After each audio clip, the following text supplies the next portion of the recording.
Cláudio, eu sou médico intensivista, trabalho como diarista e preceptor da UTI do HGF, vocês vão rodar lá, né? Vamos rodar o HGF, ele está brigando internado, né? Já estão ansiosos de internado, não. Então está brigando já. Então, quem for rodar no HGF, na parte da... Às vezes consegue pela clínica, às vezes consegue pela emergência. Rodar o UTI lá comigo. E talvez vocês rodem comigo também, a moça do Carlos não roda interno na UTI, vocês conseguem pegar com ele, às vezes. Também sou diarista aqui da UAS São Mateus. Então, trabalho exclusivamente com UTI. E a gente acaba vendo muitos pacientes na UTI também com o doutorado. Mas antes de ir para a UTI, esses pacientes vão chegar para vocês no PS, né? Na emergência. Eu fiz terapia intensiva no Einstein e fiz clínica médica R1, R2, R3 pela HGF. Fiz até R3 na HGF. Quando acabei, fiquei um pouco na preceptoria da emergência. A gente pegava muito paciente com torácica no HGF e trabalhei um pouco na UTI coronariana lá no Messejano, onde a gente pega muito paciente pós-torácica, né? Então, a gente vai discutir hoje um tema que para vocês é extremamente importante. Vocês vão lidar com a doutorácica, com certeza, podem trabalhar depois de formar. Então, a doutorácica vai chegar para vocês, independente de vocês trabalharem no interior da capital, em uma área de fluxo de emergência alto ou baixo, vai eventualmente chegar para vocês um paciente com queixa de doutorácica. Beleza? E eu sei que doutorácica, a grande maioria dos que fazem, estão treinando medicina, é um dos desesperos, né? Na emergência, quando está sozinho e chega um paciente com queixa de doutorácica. Então hoje a gente vai tentar reduzir um pouco esse desespero, tentar centrar um atendimento mais sistematizado, para fazer com que a gente consiga fazer o que é mais importante na avaliação doutorácica, que é o quê? Que é entender quem eu vou mandar para casa e quem eu vou precisar da avaliação do especialista imediatamente, que é o nosso caso aqui hoje, já que a gente tem que objetivar a nossa aula, né? Para vocês terem uma ideia, doutorácica, eu acho que a gente tem uma parte da disciplina que é junto com a cardiologia. Doutorácica, para a cardiologia, para a residência de cardiologia, são 8 meses. As aulas de módulo de doutorácica. Aí eu tenho 1h30 para vocês, né? Então a gente tem que objetivar a função da nossa aula hoje. Eu perguntei até para o pessoal se vocês já tiveram aula de eletro. Já tiveram, né? Foi com o Pedro Yuri, eu vi, foi com o Carlos Mota, depois no comecinho vão ter de novo com o Carlos Mota, não é isso? O segredo de eletro é você não querer ser um especialista em eletro. É você objetivar o que você quer no eletro. Então, de vocês na emergência, o que é que eu não posso deixar passar de avaliação do eletro? Arritmia, sincronizar, beleza? Então, os principais são esses dois. Quando tiver mais alterações, bloqueios, tudo mais, tem que saber, vamos saber também, não tem que saber também, mas qual é a sua prioridade? Em medicina, a gente sabe que a quantidade de assunto é absurda. A quantidade de vocês estão aqui na graduação sabem isso mais que eu. A quantidade de assunto chega para vocês, se vocês pudessem, vocês já teriam de agora, né? Isso aqui eu não quero, isso aqui eu não quero, né? Na graduação não é possível fazer isso. Mas lembre que além do diploma, vocês estão se autocapacitando. Então, assim, você está fazendo a sua própria formação. Então, é muito importante você saber ter a maturidade para criar isso aqui eu vou ter que aprender exclusivamente para a prova, vai necessitar de mim uma energia X, isso aqui não vai ser para a prova. Isso aqui vai me capacitar, me permitir dar uma maior segurança, um local melhor, permitir que eu cresça mais pessoalmente e aqui vai exigir de mim uma energia a mais. Então, doutorácica é essa energia a mais. Entendeu? Então, eu aprendi no objetivo da aula já. Preciso que vocês vão ver o slide, eu fui aluno, né, não faz muito tempo, que as pessoas pediam, não, slide. O segredo, se você, na minha aula, né, se você deixar muito isso na aula, o slide tem muito mais figura que conteúdo. Então, acaba se você deixar para estar só pelo slide, você não vai ter tanta informação assim. Vocês vão ver. Então, aproveite para acompanhando durante a aula com os slides, até anotando os slides. E se você pensa na aula, finalizar essa aula, você não precisa só passar um olho assim e vai dar certo. Beleza? mais importante é a gente caminhar juntos aqui. Conforme a dúvida for surgindo, a gente vai andando, não se percam. Se sentir para se afastando, chama, avisa, tira dúvida, e a gente vai se atualizando, beleza? Porque um assunto puxa o outro, então se você perder o fio, vai ficar complicado, tá bom? Inicialmente, gente, pra vocês terem uma ideia, eu quero trazer isso porque eu estava valendo no doutorado. Eu sou pianista, né, do São Mateus, da UFRJ, assim, fixo, e faço a preceptoria de ventilação mecânica do César Carlos. Então, hoje de manhã eu estava saindo para cá, um pouco antes, né, estava em casa ainda, aí me ligaram que um paciente já internou com a gente novamente, um CAT sugestivo de uma alteração específica. Eu fui lá avaliar o paciente. Quando cheguei, para a chegada do paciente, novamente, doutor Asca. Ou seja, doutor Asca vai perseguir vocês aí muito tempo. Independente da especialidade que você vai escolher, independente de fazer rádio, dermato, em algum momento você vai trabalhar. Se optar por trabalhar. E vão estragar a residência.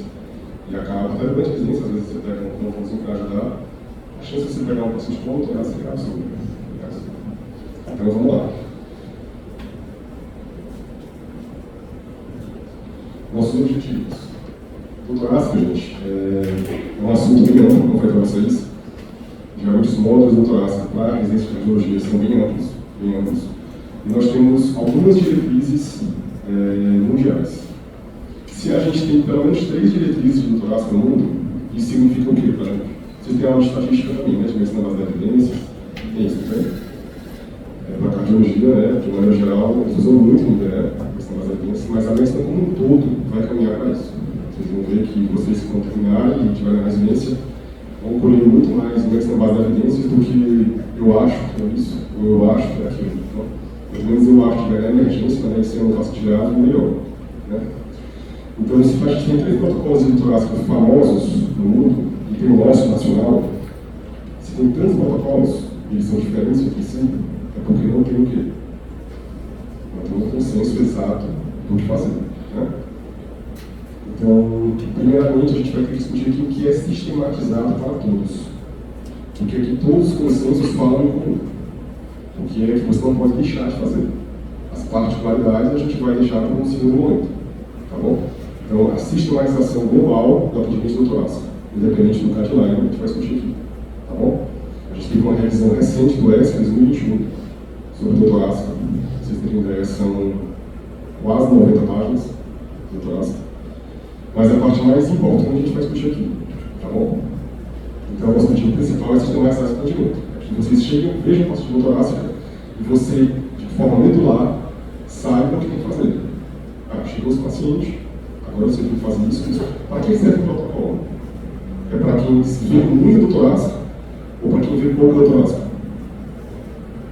O protocolo é para quem vê pouco doutorado. Porque o especialista ele pode fechar o protocolo? Pode. Ele conhece a doença coronariana, ele conhece o doutorado, mas porque a grande maioria das pessoas especialistas que vão avaliar esse cara na chegada.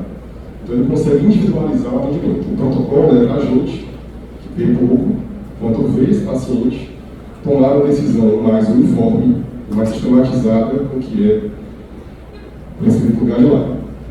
Beleza? Vocês acham que o protocolo ideal, em média, eu já fiz isso na base de evidências, esses pacientes têm 2%, em média, de doutorado, que é 1,8%, de pacientes com algum grau de doutorado que acabam indo para casa e não deveriam ir para casa. Ou seja, ele era um agente estável, ele era uma coronariana sem supra ou com supra, e foi para casa, aprendeu alto desse paciente. Se você seguir o protocolo corretamente, ele ainda vai errar quase 2% das vezes. Isso é bom? Isso é ruim? Vocês preferiam que fosse um protocolo que errasse 0%? Vocês preferiam que errasse 0% ou 2% tá bom? Não. O protocolo precisa dessa margem. Por quê? Para eu fazer um protocolo em que todos os pacientes. Como é? Exatamente. Aquela confiabilidade, no caso de um protocolo, envolve de definição. Se todos os pacientes que que deveriam estar internados, realmente ficarem internados, você está fazendo uma triagem pouco ou muito invasiva. Muito. Então, para garantir esse 0%, o que tu fez muito mais parte. Tu internou muito mais. Tu fez muito mais exame. Isso é bom para o médico? Falando para isso em geral. Não só para o médico, mas para o paciente também é bom. Então, o protocolo, gente, tem essa margem de erro. E a margem de erro da torácica é uma excelente margem de erro. Realmente, a margem de erro dos protocolos, o ideal é ser próximo disso mesmo. Uma 10%. Tá bom? Então, quando vocês verem isso, não achem que é uma falha. Isso é necessário. Porque se eu avançar um pouquinho mais nesse sentido, eu vou pedir muito mais carente de fazer tratamentos muito mais invasivos com os pacientes. Por isso que é importante discutir isso, porque algumas vezes vocês vão realmente dar alta ao paciente. Talvez não deveria, na verdade. Porém, vocês vão ver que isso vai acontecer muito na medicina, porque a medicina não é uma ciência exata. Tá vendo? Então, essa margem de erro ela tem que ser pequena. Se eu atendo 10 pacientes, eu deu alta para 3 pacientes que não deveria ter dado, é uma margem muito alta, concorda? A intenção do protocolo é que você, cada 100 pacientes, só erre um, em relação a dar alta ou não. E é isso que a gente vai tentar fazer com vocês hoje, tá bom? Para que vocês não deem alta para esses pacientes e peçam uma avaliação precocemente, mas o que eu estou dizendo eventualmente, isso vai acontecer, tá bom? Segundo, tempo. Quando a gente vai ali, geralmente quem vai estudar torácica, tem alguém que vê cardio aqui, já conheceu cardio, né? Então, como? Acho que alguém? Tem vergonha não, filho, já não pode ficar com cardio. Mas, cardio é lindo, né?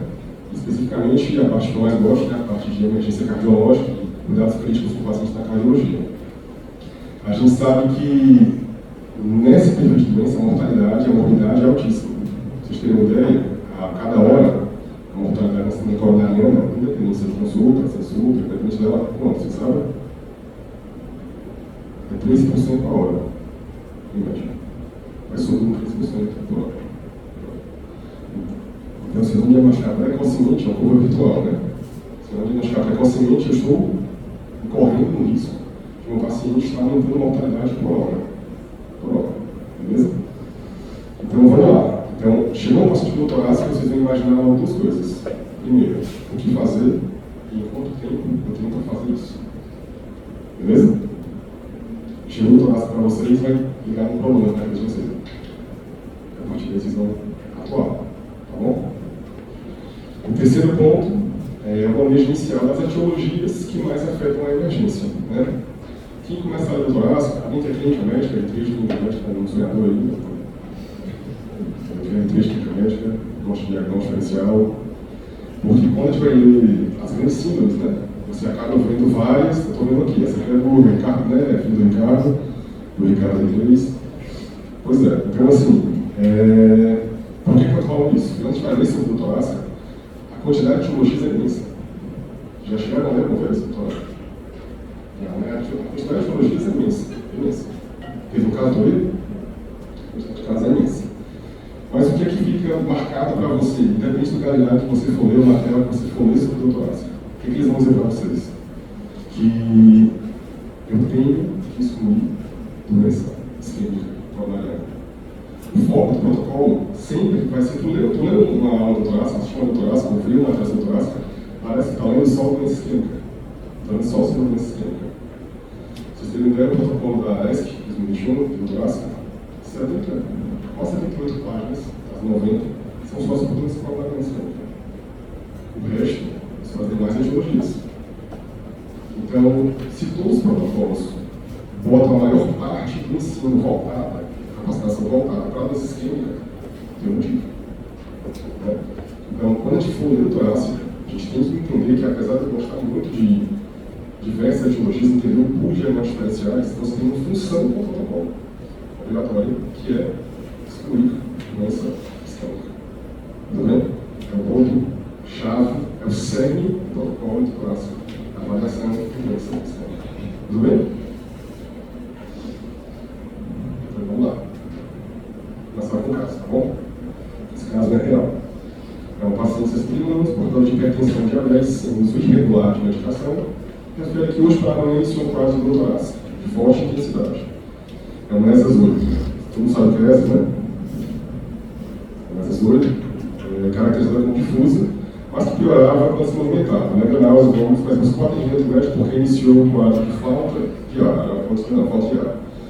Então, é um paciente hipertenso diabética, usando irregularmente as medicações, com a dor torácica iniciada há pouco tempo, com piora associada à dispneia. Né? Esse perfil de pacientes, você acha que eles vão pegar muito ou pouco na emergência? Muito. Né? A gente está só sentindo coisas prevalentes aqui. Né? Paciente idosa, diabética, hipertensa, com dor torácica. Então vamos lá, a gente tem um tema específico para avaliar essa paciente. Inicialmente, nos Estados Unidos, né, 7,6 milhões de visitas são para dor torácica. Nos Estados Unidos, dor torácica só perde para lesão de pele. Lesão de pele ou trauma de pele. Escoriação, lesão inicial, lesão primária de trauma. Né? Ou seja, queixa clínica, dor torácica é a principal queixa clínica, é a primeira queixa clínica que chega no atendimento da emergência dos Estados Unidos. E para a gente, esse nos Estados Unidos, de ter ideia, percentualmente quanto é doença isquêmica? Vocês acham que é quanto? Chega a fechar a doença isquêmica. Em média, 16% vai fechar a doença isquêmica. Aí a gente vai para assim, né? Ah, mas é dados como muito McDonald's e tal, a gente é melhor. Não é bem assim. Nós temos aqui essa corte epidemiológica nacional de 2018, ou seja, provavelmente hoje deve estar bem maior. São 2 milhões de pessoas atendidas, é a terceira queixa torácica na época. Hoje em dia a gente tem uma curva epidemiológica da SBC que mostra que é a quarta com a segunda queixa clínica, né? E são as 3 carro-chefes aí da emergência de queixa ambulatorial, você sabe, não interessa? Se você não pode ir para a UPA, você tem que saber manejar essas 3 queixas. Incrivelmente, nós vamos lá ter quinto ano. Cefaleia. E a outra? Cefaleia lombar e dor torácica. Essas são as 3 principais. Dor lombar, que eles botam junto, né? Dor lombar, barra alta muscular e cefaleia e dor torácica. Beleza? Ou seja, contando as 3 principais etiologias aí, todas elas vão trabalhar com uma coisa que a gente chama de sinal de alarme. Né? A cefaleia, na dor lombar, na torácica. Na torácica, especificamente, a gente não chama de sinal de alarme. Porque, na verdade, a dor torácica, a condução dela você vai triar esse paciente partindo da possibilidade, como você escolhe teste, que esse paciente pode vir a ter nesse sistema. Então, a diferença da dor torácica poder mais dores se tem essa sinal de alarme. Você vai aumentar a sua sensibilidade. Independente do paciente trazer uma queixa ativa, ele vai tentar triar, vai buscar, vai ativamente atrás dessa queixa isquêmica no paciente, se ela não ficar clara. Tá bom? Esse é o diferencial. Por quê? Porque epidemiologicamente, esse paciente tem um risco elevado de ter uma doença de elevada mortalidade. Beleza? Então vamos lá. Diagnóstico diferencial. A gente tem que entender qual é o sentido do diagnóstico diferencial. Né? A gente está em avaliação. Quando eles falam dos perfis de vocês em relação ao diagnóstico diferencial, do clínico e tudo mais, eu sempre procurei o texto clínico médico também. Então, o que é importante para vocês terem em mente? O diagnóstico diferencial é uma ferramenta de raciocínio instrumentada, ou seja, ela tem um objetivo, ela estratifica uma probabilidade pré-teste. O que significa isso? Aquela história da gente avaliar um paciente clinicamente e fazer 30 diagnósticos diferenciais é uma ferramenta de estudo, não é uma ferramenta de prática clínica, né? É uma ferramenta de estudo. Eu uso isso enquanto estou estudando. Na sua prática clínica, você vai ter que pegar informações da história clínica do exame físico e elaborar uma quantidade X de diagnósticos diferenciais. Baseado em quê? Baseado em probabilidade pré-teste. Todo mundo sabe do probabilidade pré-teste? Não? Como é que são as evidências de vocês que ainda quem? Tá bom? O problema pré-teste é o seguinte: você já viu falar de diversas coisas no diagnóstico. Né? Por exemplo, o Elcio, na TED. Ele fala, né? O que é o Elcio? O que é aquilo ali? O que aquele cara faz? Não sei o que não. Felipe Elcio. O que ele avaliou ali? Ali tem dados de exame clínico, concorda? Se o paciente tem história de neoplasia, se não tem, né? Sempre muito com essa história, esse ponto. Outro ponto, o paciente tem acima de atendimento, o paciente tem grau de TDP, o paciente... Não é isso? Isso é o quê? História clínica e exame físico. Ele realizou um estudo e viu quais eram as queixas e alterações do exame físico que estavam mais associadas à TED. E ele bolou, baseado na exploração no quê? No scoring de probabilidade. Que te faz pensar ou afastar. O que ele fez? Escolha de probabilidade pré-teste. Antes de fazer qualquer teste. Só pela clínica de exame físico, ele tem uma ideia que esse paciente tem alta ou baixa probabilidade de teste. Escolha pré-teste para todo mundo, se não decorar aí, para o diagnóstico, nada mais é do que o quê? A capacidade que você... Então, eu não conheço a história do Elcio, mas já estudou para TED, já? Então, avaliando a história de TED, se você conhecer o Elcio, se tu ler alguns dados específicos, tu vai puxar essa população TED. Esse puxa essa população TED é o quê? É uma probabilidade pré-teste que tu identifica. Então, quais são os diagnósticos diferenciais que eu vou pensar quando eu recebo o paciente? Depende da probabilidade pré-teste da causa. Tudo bem? Então, o diagnóstico diferencial que vocês vão elaborar vai depender da história do exame físico do paciente. E saber ser conciso nisso vai determinar o sucesso da sua avaliação. Porque se você vai alocar 20 diagnósticos diferenciais, a chance de você ter uma pesquisa demorada, identificada, que atrapalhe o desfecho desse paciente é muito maior. Tudo bem? Então, a partir de agora, se você não está internado, qual é o exercício que eu vou fazer? Quando ver um caso clínico, identificar pontos-chave na história. Que te façam pensar numa probabilidade de teste para um grupo de doenças ou algumas doenças específicas. Porque é isso que de fato vão fazer o resto da vida de vocês. Beleza? Então, no começo da graduação, a gente abre muito a mente para imensa possibilidade de áreas diferenciais, mas a gente precisa trabalhar a capacidade de concisão, de entender realmente tem essa probabilidade, eu não posso excluir isso, não posso deixar de avaliar isso. Beleza? Então, trabalho assim a partir de agora, fundamentalmente. Não deixe de pensar, quando tiver tempo para isso, mas na emergência, no cuidado do doente, principalmente, eu preciso de uma avaliação sistemática pré-teste. Quando eu falo isso, eu falo do aula de Point of Care, utilização Point of Care, a gente está tentando trazer para vocês as aulas de tópicos para a graduação. Né? Estou conversando com o jovem, com o Bruno. Mas assim, a gente fala muitas vezes do tópico, agora fala o quê? Não, mas o tópico substitui exame, vai substituir. Impossível, né? Porque o tópico é o quê? É uma interface entre você e o paciente. Se é uma interface entre você e o paciente, eu só posso ir para o tópico quando eu tenho uma probabilidade de ver. Pré-teste. Então, antes de ir para o tópico, eu preciso ver a clínica. Porque isso vai determinar se o meu tópico vai ser efetivo ou não. Tudo bem? Para tudo que você vai fazer, é impossível você fazer isso sem história de exame físico. Beleza? Porque tem que ferramenta que você utiliza. Se você não fizer história de exame físico, você vai sem probabilidade de pré-teste. E sem probabilidade de pré-teste é o quê? É correr o erro. A chance de você não saber nem o que você está procurando. Tudo bem? Então vamos lá. O diagnóstico torácico diferencial, ele pode ser feito de diversas formas. Uma possibilidade para isso é fazer de forma anatômica. Né? O diagnóstico anatômico torácico. Se a gente for fazer um diagnóstico anatômico, que vai ajudar, a gente tem uma possibilidade de fora para dentro. O conjunto de etiologias que acomete a região mais externa do tórax são que grupos de doenças? Dermatológicas e osteomusculares. Então, as doenças osteomusculares que mais chegam na emergência conquistam o torácico torácico, que é qual? Osteocondilite chega pouco, mas chega. Osteocondilite. Mas é um diagnóstico importante para a gente. porque realmente ele limita muito outras doenças torácicas. Então pode atrapalhar na avaliação inicial. A resposta contínua não é diferencial.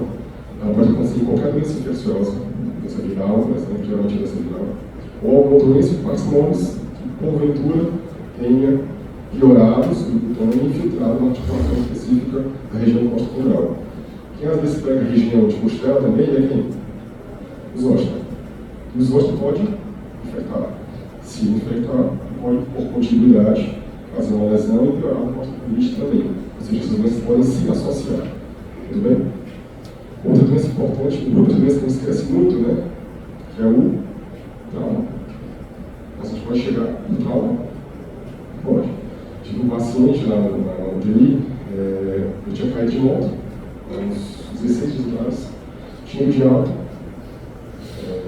só com escoriação, fiz tudo. Quando ele voltou para mim, muito clássico, na chegada. Aí a gente fez a avaliação dele, no ponto de fé, parecia ser pneumotórax. Quando fui avaliar clinicamente pneumotórax, ele internou, ou seja, 16 dias depois do trauma, ele evoluiu com o torácico, chegou para a gente dessa forma. Ou seja, cuidado com a associação com o trauma. Às vezes a gente pensa que o trauma tem doença interaguda, né? Mas o trauma tem dois tempos. Ele tem aquela avaliação interaguda, mas sempre questionar para o paciente de vocês história de trauma. Tudo bem? O ósseo muscular, o importante para você avaliar esse paciente é o quê? É a epidemiologia, ou seja, a idade do paciente, e mudança recente de hábitos. É um paciente que começou a atividade física, é um paciente que trocou a ficha na academia, é um paciente que fez uma atividade que não costuma fazer. Então, isso tudo é contribuir. Também história de trauma. Então, na doença muscular, a história ocupacional é importantíssima. Ela está fazendo tal coisa, mudou e sentiu tal coisa. Então, isso é importantíssimo na história muscular. O que mais? Gosto muscular. Vocês conseguem imaginar, depois de chegar na emergência que eu vou citar vocês. Ela falou, peraí, além do ósseo muscular, a gente tem um outro tecido aqui, que é o subcutâneo, que nas mulheres inclui outra patologia, que é a mama. Então, alterações da mama, ou mastite, trauma também, são lesões que podem levar o paciente a atendimento com conflito torácico envolvendo a mama. Muitas vezes, vocês vão ver, o paciente, principalmente mais idoso, ele não vai conseguir te passar todas as informações referentes ao que está extraindo. Então, vai muito da sua capacidade de extrair informação do doente. Seja do doente diretamente, seja do acompanhante. Então, tentar induzir o mínimo possível, fazer a parte aberta inicial, mas não encontrou resposta, você vai ter sim que perguntar ativamente, tá bom? Você precisa das respostas com agilidade, tá bom? Saindo do ósseo muscular, entrando um pouquinho mais, a gente tem pleuras. E como é que a gente chama essa dor associada à pleura? A gente vai reduzir esse termo. Dor pleurítica está cada vez mais reduzindo o seu uso. Por quê? Como é que você chama uma dor pleurítica? Como é que a gente chama? Como é que a gente descreve ela? Dor ventilador dependente. Então, automaticamente você faz um erro, que é achar para o paciente ter dor ventilador dependente, quem tem para hoje? A pleura. Isso é verdade? Várias doenças ventilatórias dependentes não são a pleura, ou não acometem a pleura. Então, para você reduzir seu viés na avaliação, você vai chamar esse padrão de dor só de dor ventilatório dependente. Quem pode ter uma ventilador dependente? Nem só o muscular, pode ter? Pode. Esse paciente que chegou para mim, inclusive, ele tinha uma dor ventilatório dependente. No caso dele, tinha doença pleural, que é o quê? Pneumotórax, é a doença pleural. Mas, já tive pacientes só com os ósteos, que tinham dor ventilatório dependente. Então, cuidado com a associação de ventilador dependente com doença pleural. A doença pleural é uma causa de ventilador dependente, mas ela não é associação direta. Tudo bem? Você sabe por quê, né? Que causa do ventilador dependente, porque a gente tem duas pleuras, parietal e visceral. A parietal, a inervação dela é somática. É a mesma nossa, a mesma da parede. É dor, toque, é a mesma que a gente tem na pele.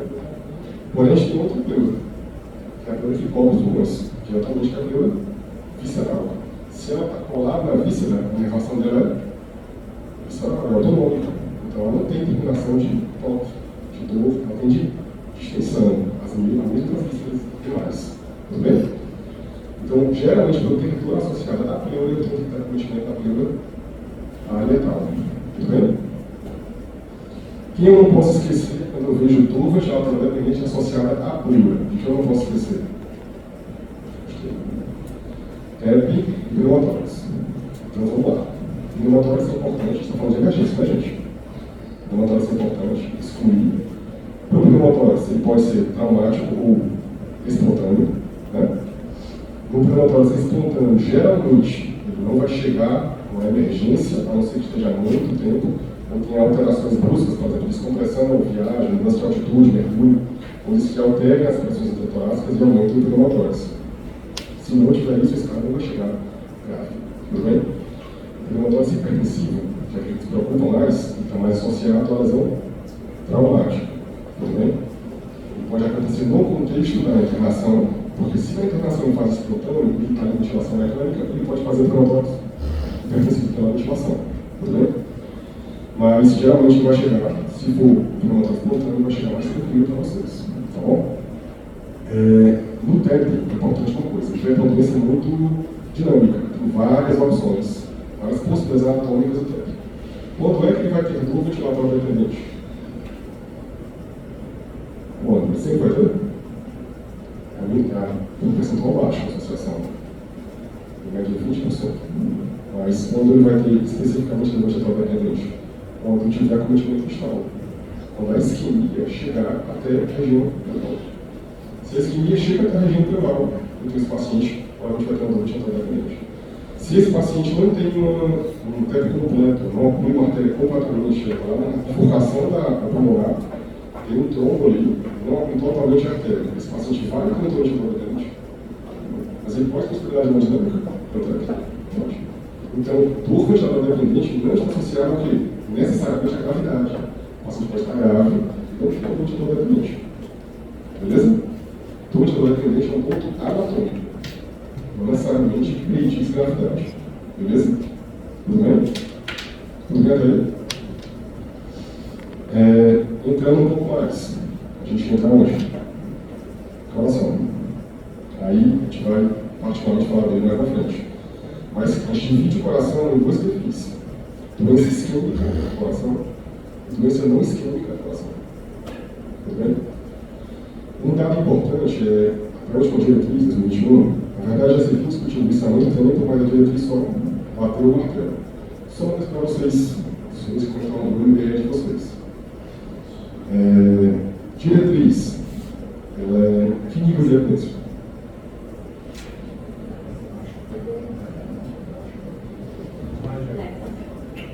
Já que as listas não estão apontando, nós tínhamos alguém aí falando assim, acabou.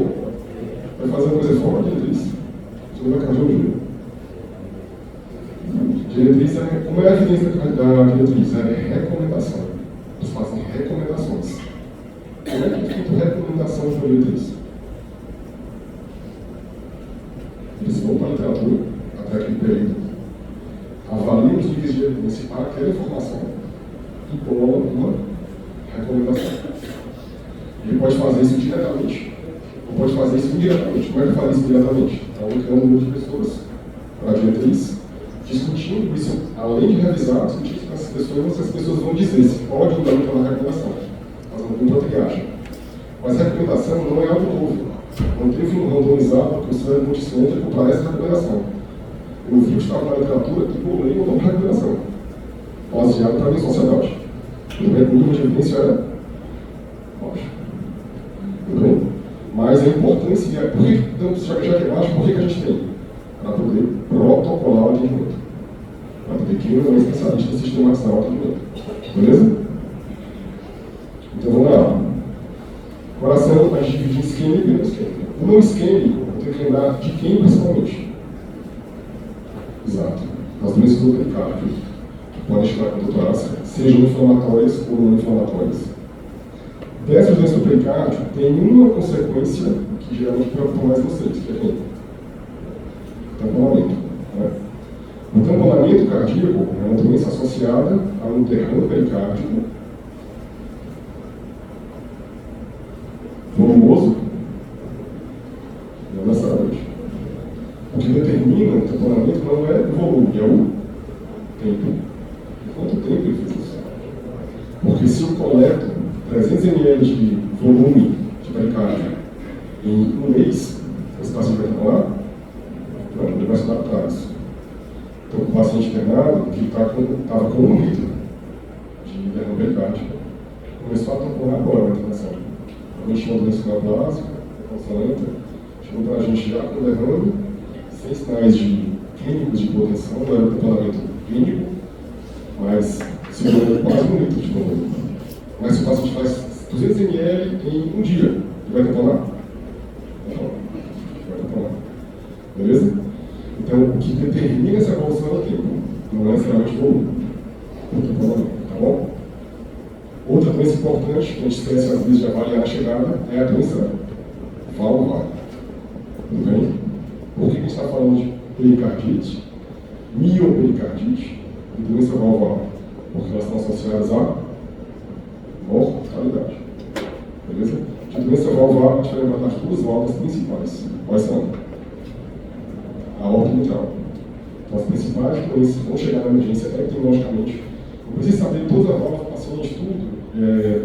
Cardiologia pediátrica, praticamente não. Mas você tem que saber as 2 principais acontecimentos, insuficiência e estimulantes aorta e mitral. Tudo bem? O que mais? Saindo do coração. A gente vai para vasos, no diastema. Dos vasos, quem é que a gente não pode esquecer? A aorta. A aorta ela tem uma síndrome chamada síndrome aórtica aguda. O seu principal personagem é quem? Secção de aorta. Beleza? Eu acho que era 2019, no HGF, chegou um paciente com. Você sabe o HGF é emergência neurológica, né? Referenciado para AVC no estado do Ceará. Então, quantos pacientes com AVC você tem um lado bom e um protocolo? É o lado, acabei de falar, né? O protocolo ele é feito para quem faz um atendimento, necessariamente tem expertise para isso. É isso. Chegou um paciente jovem, 40 e poucos anos, com déficit focal. Eu acho que a gente entrou tão longe. Lá neuro, né? A gente foi lá neuro, foi avaliar, o mente dele levar a total, levar para o terceiro. Na terceira não ficou tão claro, a imagem isquêmica, mas preliminarmente, paciente jovem, fizeram o quê? Trombolizaram. Subiu para a unidade de AVC o paciente, desceu para a unidade de AVC. O que a gente faz quando tromboliza o paciente com a A gente fica repetindo, certo? Repetindo a mente. E é para fazer o que é o médico quando o paciente tromboliza e dá certo.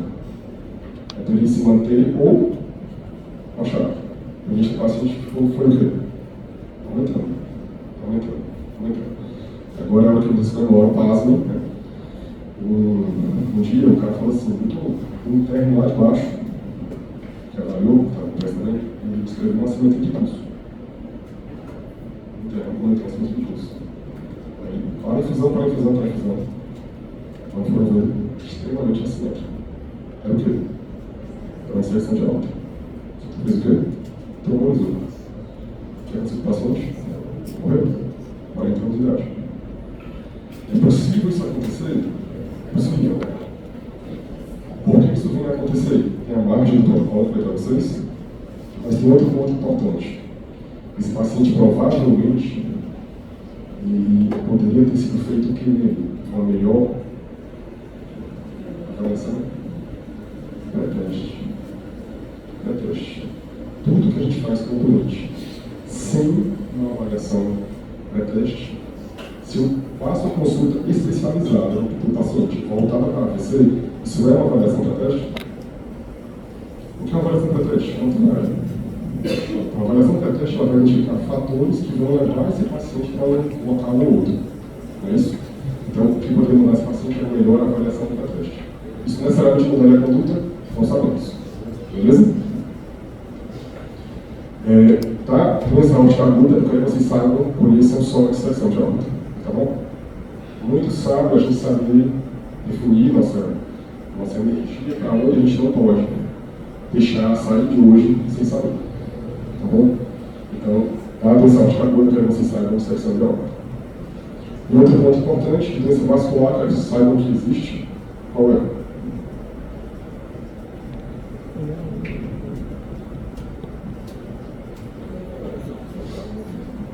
são as síndromes compressivas vasculares. Entre elas, tem uma síndrome famosa, que é a síndrome do desfiladeiro torácico. Né? O desfiladeiro torácico é uma alteração anatômica. Né? O paciente pode ter alteração de musculatura, ósseo-metabólica, óssea, por exemplo, uma costela acessória cervical, ou então uma junção cérvico-óssea muito estreita, não cérvico-óssea muito estreita, e a partir daí evolui para a torácica. A dor torácica geralmente é mais incomum nessa doença. Geralmente o paciente com desfiladeiro torácico vai cometer especificamente o quê? Membros, geralmente. Pode fazer uma síndrome vascular, se ele tiver cianose, cianose, palidez, membros, ou neurológica. Se ele tiver um quiste, parestesia, membros. Tudo bem? Então, a compressão da desfiladeira vai depender do que está comendo. Se é mais vaso ou se é mais lento. Beleza?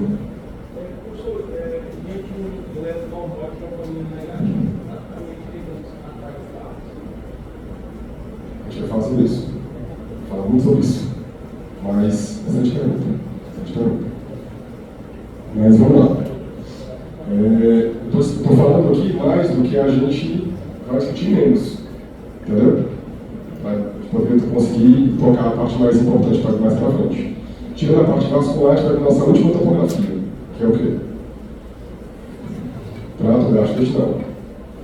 De trato gastrointestinal, a gente começa a ter algumas doenças aí que podem atrapalhar a gente, porque elas parecem muito com a queixa do torácico. Foi mal. Então vamos lá. De trato gastrointestinal, eu venho para a parte de quem? Esôfago e estômago, né? Que doença ela tem em comum? A doença do refluxo, estrepsia, espasmo esofágico, difuso, que a gente sabe que tem associação com doenças psiquiátricas, né? A gente sabe a associação que existe com esofágico difuso, questão de ansiedade generalizada. Então, tem algumas doenças associadas à estrepsia funcional, que podem estar associadas também à saúde mental. Então, vocês vão pegar pacientes chegando na emergência com dor torácica e a queixa de saúde mental? Muito. Vão pegar bastante. Entendeu? Sendo que a grande dificuldade está na probabilidade teste. Se eu acho que esse paciente é psiquiátrico, a sua avaliação não pode ser eu acho que é psiquiátrico. A sua avaliação tem que ser como? Eu fiz uma avaliação pré-teste desse paciente, ele tem uma baixa probabilidade de doença isquêmica. E a queixa dele é psiquiátrica, aparentemente. Isso é objetivar o tratamento. É saber tudo, eu acho que é psiquiátrico. Porque nesse eu acho que é psiquiátrico, a gente vai cumprir a proposta. Beleza? Então vamos para frente. Outro dado importante que a gente traz em relação à irradiação da dor, padrão da dor e tudo mais. Então, estou trazendo a resposta para vocês que envolvem a atualização. Por exemplo, a difusão da dor isquêmica é irradiação para onde? Aqui mesmo. Esquerda. Então, eu vou fazer uma pergunta para vocês. A doença isquêmica, a dor irradiada associada à doença isquêmica, tem mais probabilidade quando está associada à irradiação para o membro superior esquerdo, direito ou ambos?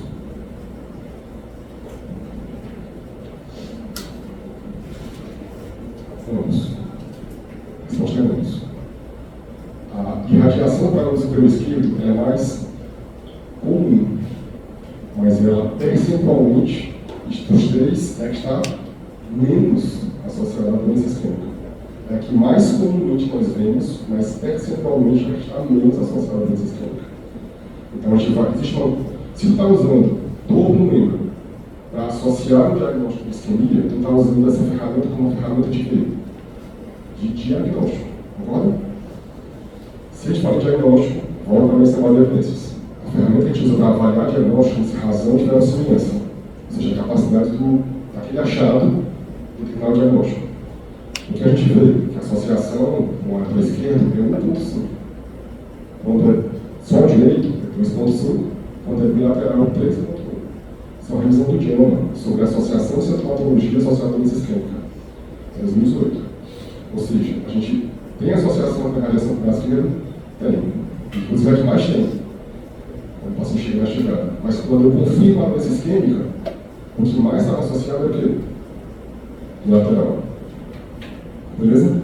Então, ficar atento a isso, essa história de a irradiação é importante, a gente vai nosso paciente, é importante, mas ela é boa para ferramenta de diagnóstico.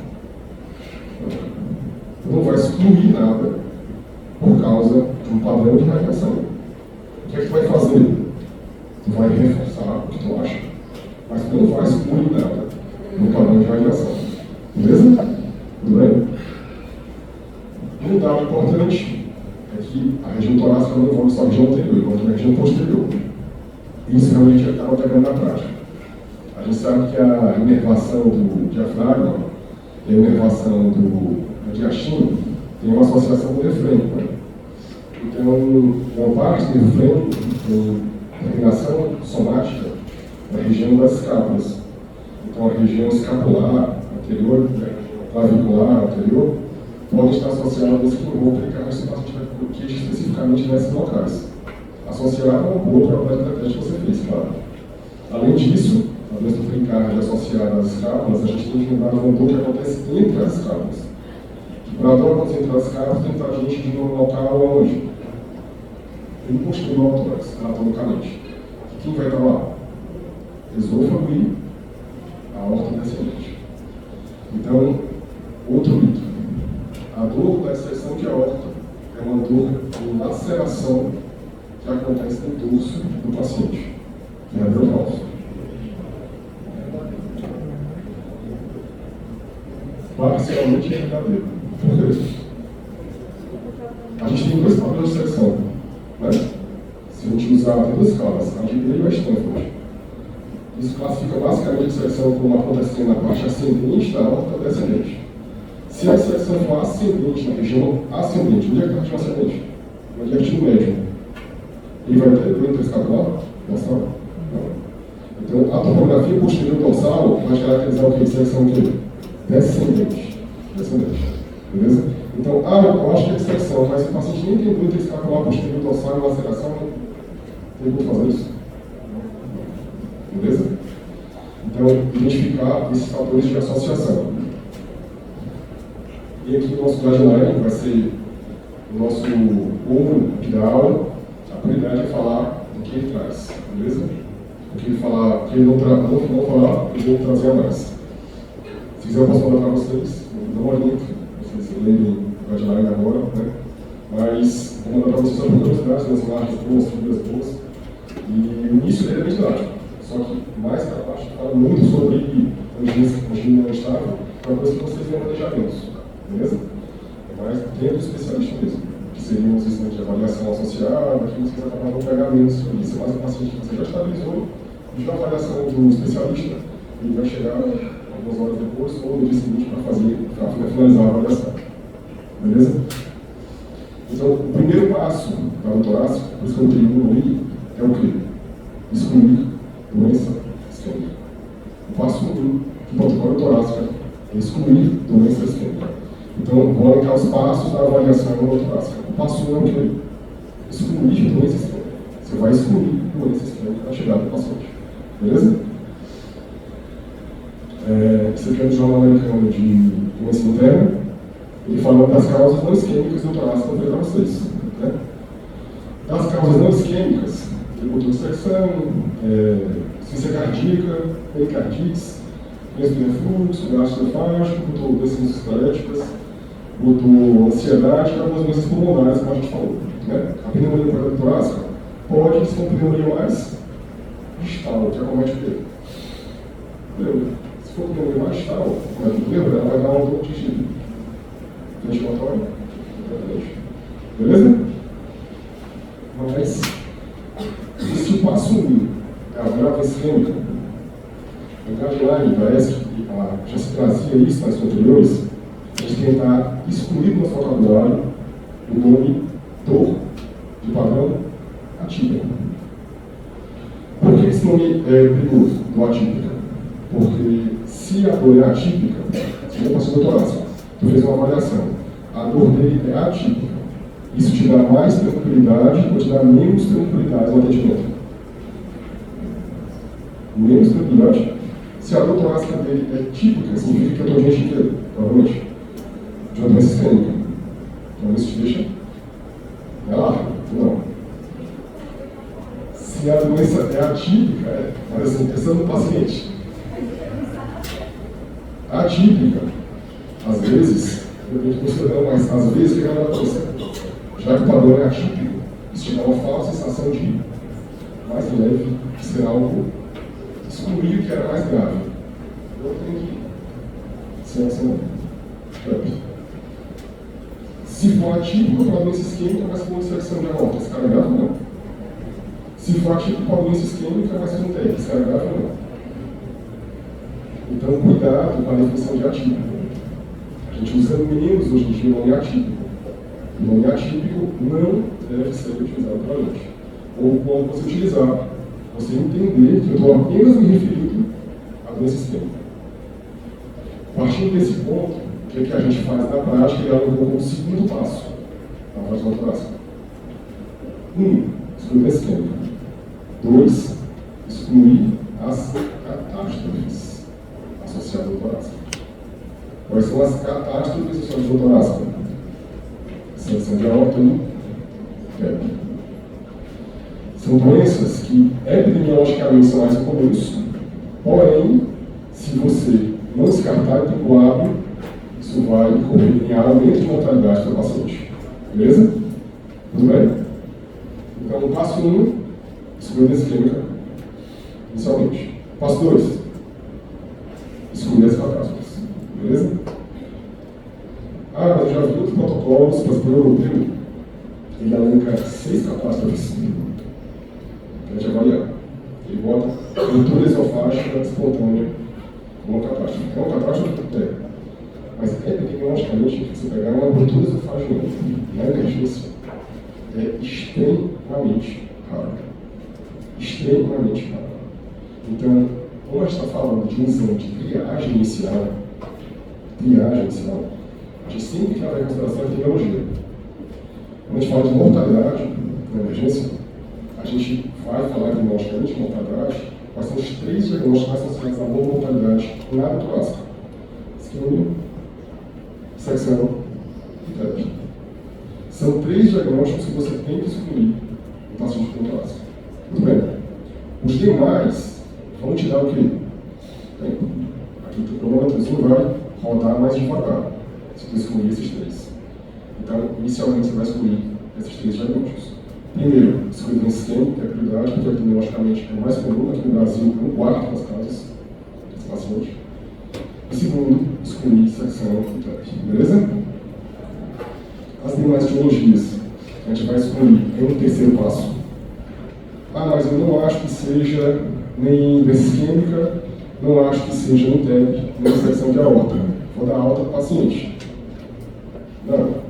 Você vai revisar a história do paciente, revisar o exame físico, avaliar seus exames que você solicitou inicialmente e a partir daí elaborar o diagnóstico e investigar esse paciente, tá bom? Clinicamente avaliar para liberar ou não.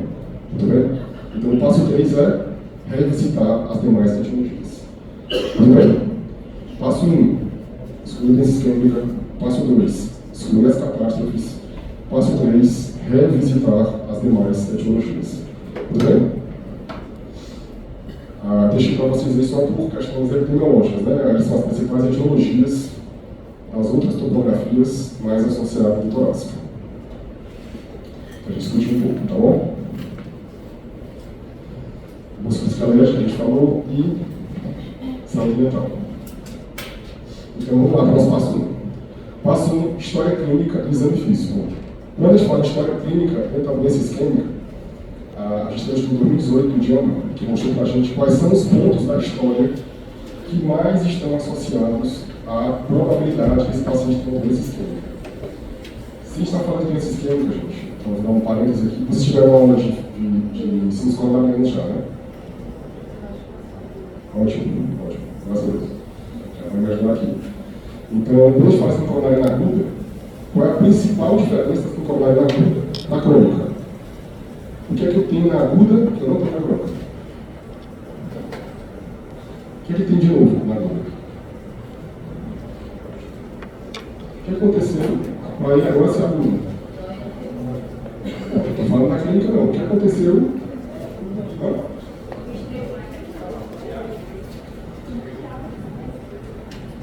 Para ter isquemia, o que aconteceu? O vaso não destruído?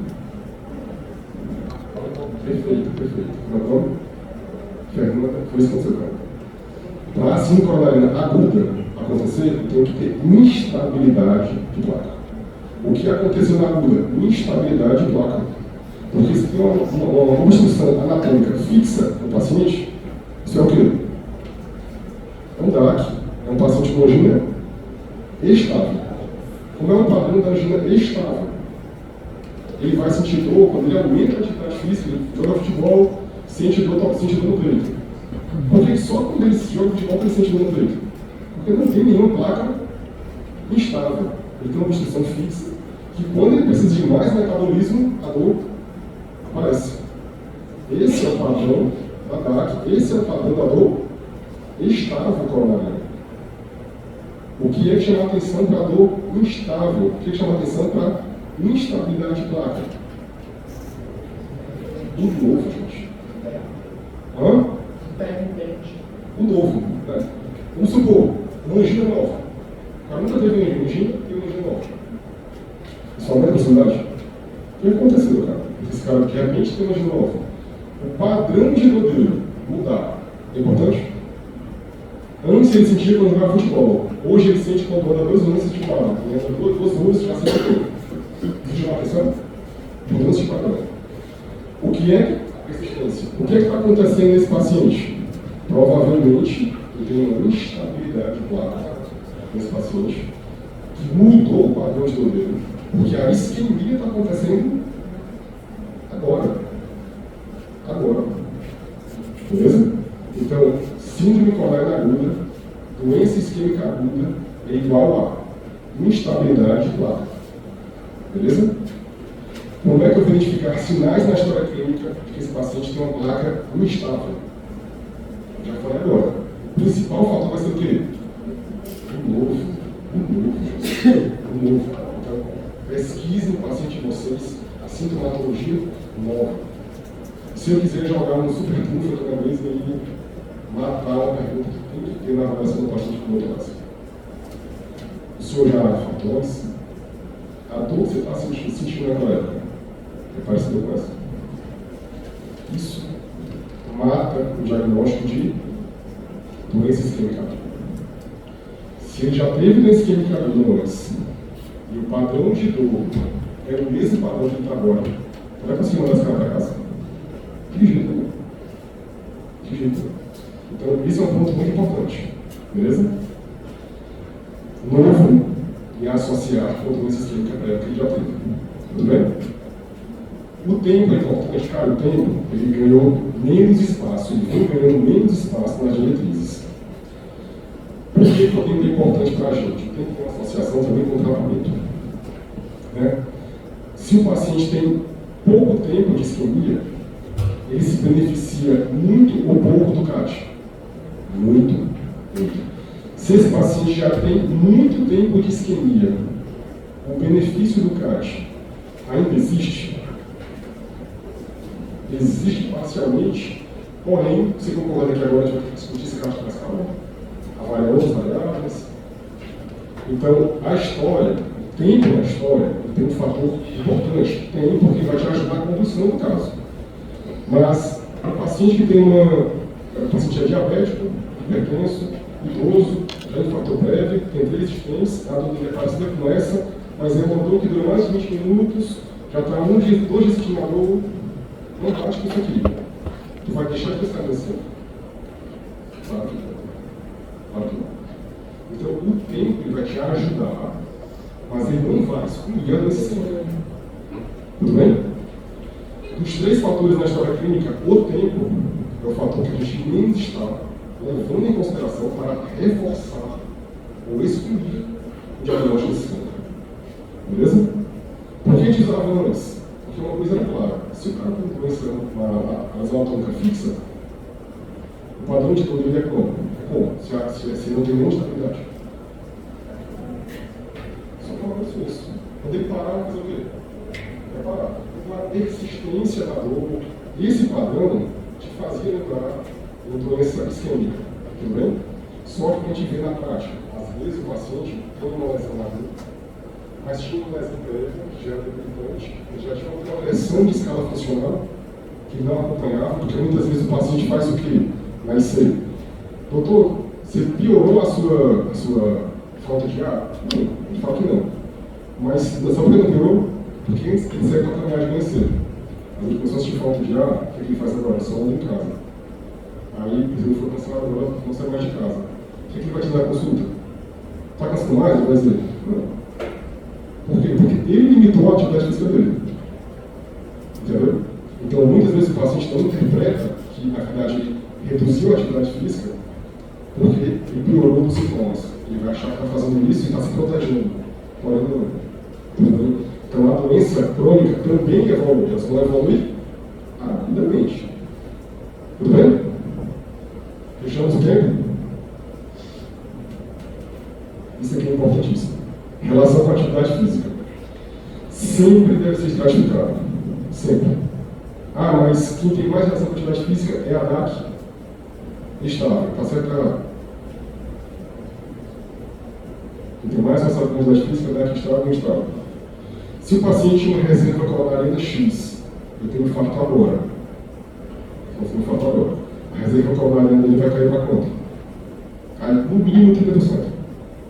Então essa queda imediata vai reduzir o potencial físico dele, sim ou não? Imediatamente. Qual a diferença da DAC para isso que aconteceu agora? Na DAC, geralmente o paciente conhece a atividade física que causa a dor torácica dele. Tu conhece cronicamente o que ele faz que piora a dor. Agora surgiu algo o quê? Essa é a palavra, gente. A avaliação do paciente com dor torácica. Muitas vezes coronária aguda, muitas vezes a de placa. Mudou um padrão. Existia um padrão e esse padrão mudou. Beleza? Então, aqui é muito importante em relação com a atividade física. Tem que ser estratificado. Estratifica como? A gente tem uma escala de Canadá que classifica em 4 classes. Vocês vão ver que tem pouco texto na aula, mas o texto que tem não está aí por acaso. Tá bom? Então, a classificação do esforço é, você já conhece. Paciente classe 1, angina, grande esforço. Só com grande esforço. Classe 2, leve limitação da atividade, limitação acentuada. O que é a classe 4? O paciente não consegue realizar qualquer movimento sem sentir dor anginosa. Sentindo dor aonde? Repouso. Dor em repouso, a gente automaticamente lembra de quem? Angina instável. Angina instável, gente. É síndrome coronariana aguda, sim ou não? Sim. Graças a Deus. Então, guardem isso na cabeça. O paciente com angina instável vai para casa ou não vai para casa? Não vai para casa. Então, isso aqui para mim, gente, já é 70% da aula. Paciente com eletro normal, entre aspas, e troponina negativa. Chegou com dor torácica, estimação diagnóstica negativa. Vai para casa ou vai para casa? Se for um angina instável, ele não vai para casa. Mesmo com eletro normal, entre aspas, e troponina negativa. Você está falando especificamente de infarto com repercussão.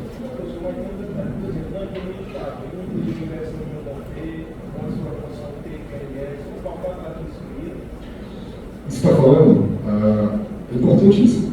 Geralmente o paciente com angina instável, quem é o paciente que faz angina instável? É o cara que não tem DAC ou o cara que tem DAC? O cara que tem DAC.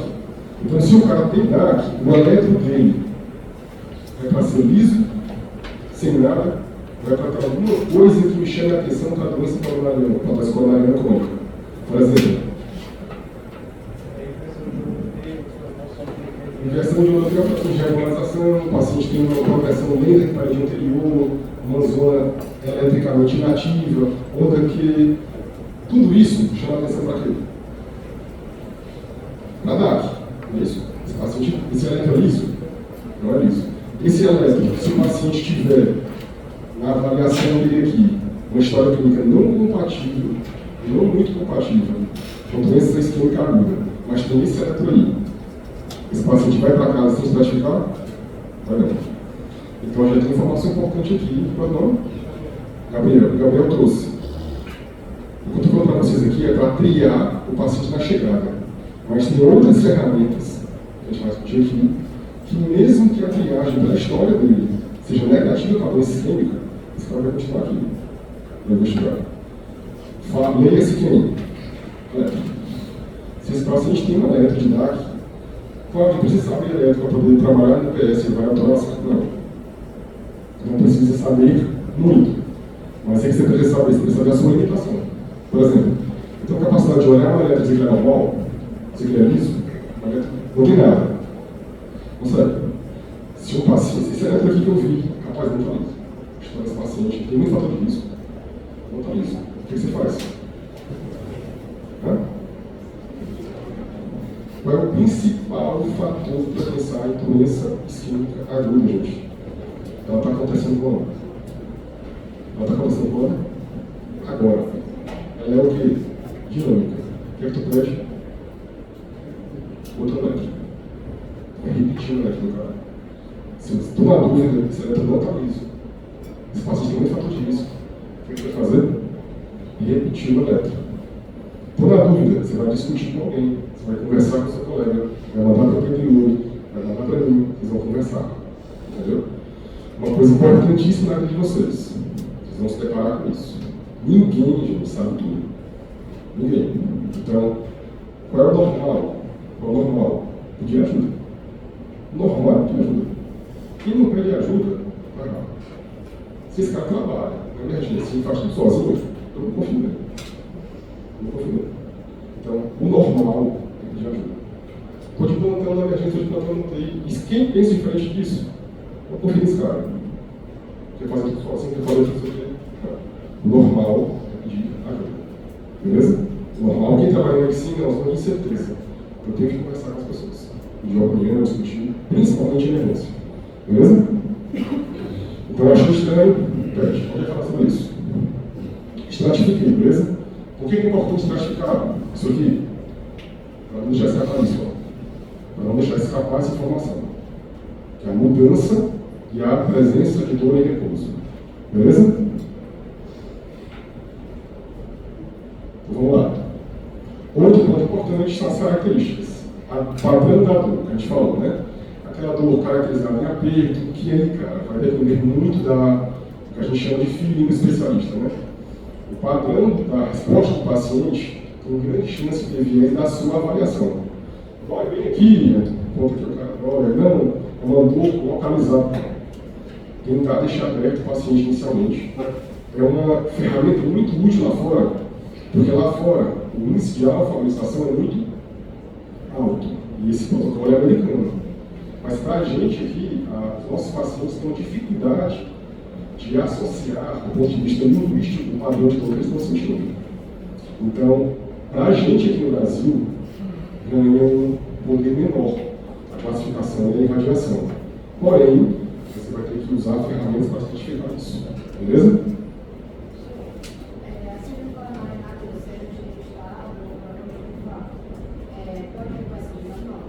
Pode.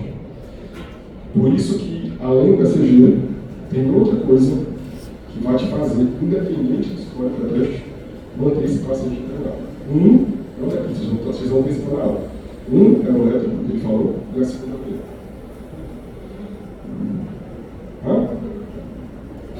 O quê? Meu normal, tá tudo? Mandar para casa? O eletro normal. O eletro normal é esse paciente. É triarterial, tem 3 estentes, é diabético, é hipertenso. Tá mandando para casa? Ou seja, a gente tem uma outra coisa para ver seguro o paciente, que é o fator de risco. O fator de risco do paciente, a escala de fator de risco do paciente, é outro ponto que, independente da avaliação que você está fazendo agora, vai manter o paciente na internação. Beleza? Por que eu estou falando isso, gente? Porque a gente está vislumbrando aqui 2 cenários. Né? O cara chegou com dor aguda e tudo mais, estou avaliando ele. Começa a avaliação. Estava pelo exame físico, elétrico e morfeno. Em 10 minutos. Uma emergência que não faz eletro em 10 minutos é um preditor independente de mortalidade do serviço. É um preditor independente de serviço único. O serviço de emergência não faz eletro em 10 minutos É um prestamento independente de que a assistência é ruim. Beleza? A gente tem que saber fazer eletro, a gente montar em todos os pacientes. Por quê? Porque muitas vezes eu vou fazer errado. Muitas vezes eu vou fazer errado. Então, se vocês não discutiram isso, então, vou te marcar uma aula prática. Então, ver com o pessoal que vai dar eletro, para mostrar para vocês com outro eletro. Vocês têm que montar o eletro, né? Você vai aqui montar, a gente vai fazendo. Ver qual é o padrão que te faz pensar em inversão de eletrodos. Isso aqui não é tudo invertido. Tem que saber esse padrão. Entendeu? Então, assim, se isso não for discutido com vocês, discutam, se não for discutido, a gente marca uma coisa para a gente fazer. Beleza? Mas é importantíssimo você saber fazer eletro. Tranquilo? 10 minutos. Então, ele chegou, estratificou a história clínica, eletro. Só com a história clínica, com o eletro, tu vai classificar essa célula na agulha, concorda? Vamos supor que pela história clínica veio baixa probabilidade, o eletro veio normal, a troenzina veio normal. O que vai fazer você segurar esse paciente aqui? Um eletro que não seja de doença isquêmica aguda, mas que seja de doença isquêmica crônica. E a outra coisa é probabilidade preteste associada a fator de risco. Então, essas duas coisas vão fazer ele segurar o paciente. Quem vai fazer segurar o paciente? A sua avaliação horizontal, que é a avaliação que todo paciente vai receber, que é o quê? História clínica, eletro, troponina. Essa avaliação aí, horizontal, que o paciente vai receber, vai segurar o paciente. Além disso, quem vai segurar também? Escolha preteste de fator de risco, vou mostrar para vocês alguns. E o outro é o eletro de dados. Beleza? Esses pacientes, eles provavelmente não vão ter sinucleose aguda, com desfecho de mortalidade aumentada naquela internação. Mas sabe o que o protocolo faz? Fala que é o objetivo dele. É reduzir a mortalidade da dor torácica, chegar na emergência em um mês. É o objetivo do protocolo, reduzir a mortalidade no próximo mês desse paciente. Então, por mais que eu não tenha uma doença isquêmica agora, se tu deu alta e foi para casa, voltou e morreu uma semana depois, a culpa é de protocolo. Tu teve de avaliação. Então, o protocolo torácico também avalia em um mês o acompanhamento do paciente. Beleza? Então, vamos lá. Aqui eu botei algumas características da isquemia que vão aumentar, isso aqui é na diretriz, viu? Que vão aumentar ou reduzir a probabilidade. Beleza? Os fatores associados à história clínica do paciente, a forma como ele associa a dor. O Wesley, 2021, trouxe esse diagrama ao invés do quê? Ao invés do clássico europeu, clássico americano, que trazia, como eu trouxe aqui, tempo, irradiação e associação para exercício. Beleza? Para mostrar que fatores não associados a esses elementos podem piorar nesse esquema. Então, importantíssimo a partir que a gente tem a história clínica estratificar a dor, tipo A, tipo B, tipo C, tipo D. O ESC usou menos, mas que é o europeu, vocês sabem, né? O europeu usou menos essa estratificação, porque a estratificação é americana. Tipo A, tipo B, tipo C, tipo D. E ela divide as probabilidades, né? Perceba que quando o paciente tem uma baixa probabilidade, tipo D, ele não coloca uma típica mais. Antigamente colocava tipo D uma típica. Ele não coloca mais. Ele bota aqui como definitivamente nodinosa, representada como ser definitivamente nodinosa, não precisando continuar uma avaliação a mais para esse paciente, especificamente voltada para a doença isquêmica aguda. Beleza? Mas, como a minha amiga falou ali, aqui que é rápido, né? Como ela falou ali,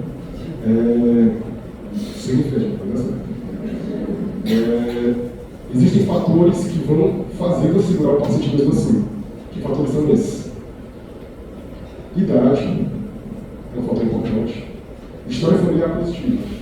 Minha mãe morreu de infarto com 45 anos de idade, meu irmão faleceu de infarto com 48 anos de idade, eu estou aqui com 48 anos de idade, no doutorástico. Mas tudo é negativo. Posso ir para casa? Claro que não. Os pacientes têm um ponto aí significativo para eu, pelo menos, fazer uma estratificação, uma avaliação de regime estável desse paciente com segurança. Beleza?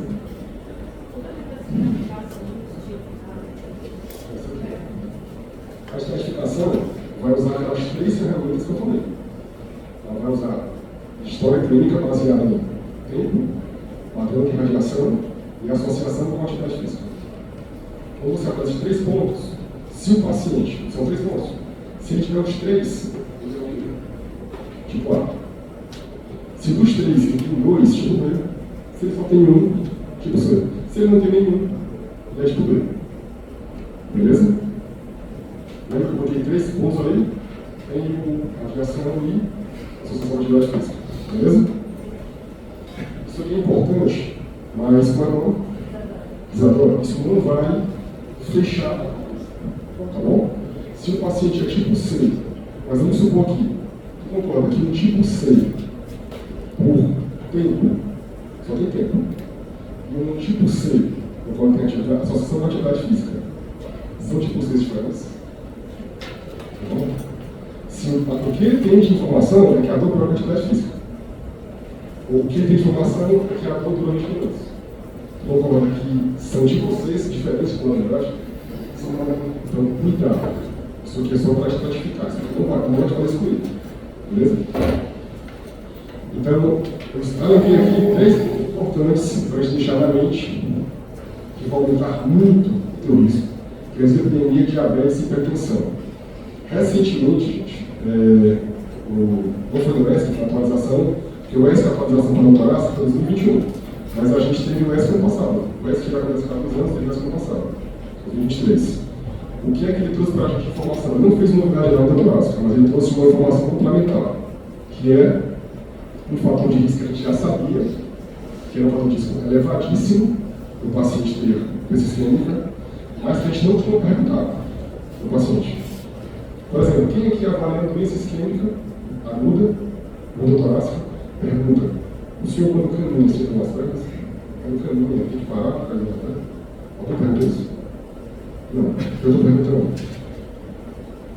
Qual a indicação? Eu estou perguntando a associação com doença arterial periférica. Quem tem doença arterial periférica tem ou não tem maior chance de ter doença pulmonar? Todo mundo sabe disso. Quem perguntava isso na prática? Ninguém. O que é que a gente adequa mais com o fator de risco?